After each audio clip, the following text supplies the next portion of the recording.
নীরব হত্যার প্রতিবাদে উত্তেজনা। ঝিনাইদহে ৩টি বাসে অগ্নিসংযোগ। বিএনপি নেতাদের হস্তক্ষেপে পরিস্থিতি শান্ত। সুলতান আল এনামের তথ্যচিত্রে থাকছে বিস্তারিত। ঝিনাইদহে নীরব হত্যাকাণ্ডের প্রতিবাদকে কেন্দ্র করে দুর্বৃত্তরা ৩টি বাসে অগ্নিসংযোগ করেছে। এ ঘটনায় এলাকায় চরম উত্তেজনা ছড়িয়ে পড়ে। জানা যায়, ঘটনার পর শনিবার রাতে কিছু দুর্বৃত্ত বাস টার্মিনাল এলাকায় দাঁড়িয়ে থাকা ৩টি বাসে আগুন ধরিয়ে দেয়। এতে কয়েকটি বাস ক্ষতিগ্রস্ত হয় এবং পরিবহন শ্রমিকদের মধ্যে আতঙ্কের সৃষ্টি হয়। পরদিন সকালে ঘটনার প্রতিবাদে শ্রমিক ইউনিয়নের নেতৃবৃন্দ উত্তেজিত হয়ে সড়ক অবরোধ করে। এতে কিছু সময়ের জন্য যান চলাচল বন্ধ হয়ে যায় এবং সাধারণ মানুষের ভোগান্তি সৃষ্টি হয়।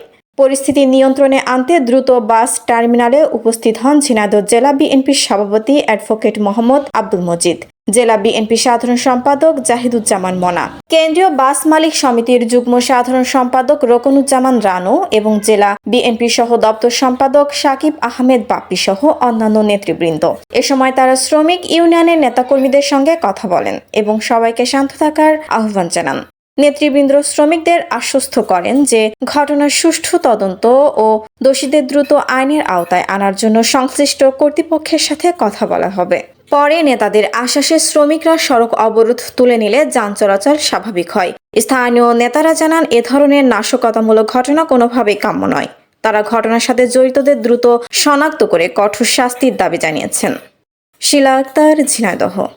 পেট্রোল পাম্পে যে ঘটনা ঘটেছে নিঃসন্দেহে দুঃখজনক এবং একটা হত্যা ঘটিয়েছে। এই হত্যার নিঃসন্দেহে আমরা বিচার দাবি করি। একজন রাজনৈতিক কর্মী হিসেবে যে কোনো হত্যাকে আমরা আইন হাতে তুলে নিয়েছে তার বিচার দাবি করি।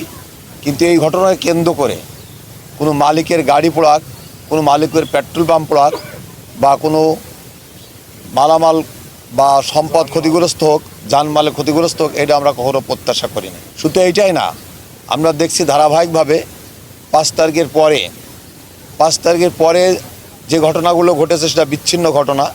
তারপরও কিছুদিন পরে আসার পরেই ছোট্ট একটা ঘটনা কেন্দ্র করেই একই গ্রুপ, মানে একই সুতোয় গাঁথা এই সংগঠনটা, যারা আমরা মনে করি কেউ বলছে যে বৈষম্যবিরোধী ছাত্র আন্দোলন, কেউ বলছে যে গুপ্ত সংগঠন, কেউ বলছে যে এটা পরিকল্পিত একটা সংগঠন।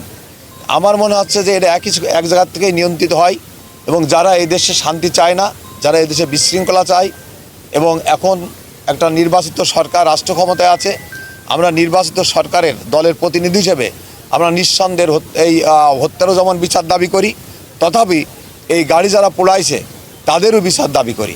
এবং এই ঘটনাকে অবশ্যই শ্রমিকরা ক্ষুব্ধ হবে, এটাই স্বাভাবিক, মালিকরা ক্ষুব্ধ হবে, এটাই স্বাভাবিক। আসলে ক্ষুব্ধ হয়ে তো কোনো কিছু করা যাবে না। আমরা এই ক্ষতিপূরণ দাবি করি।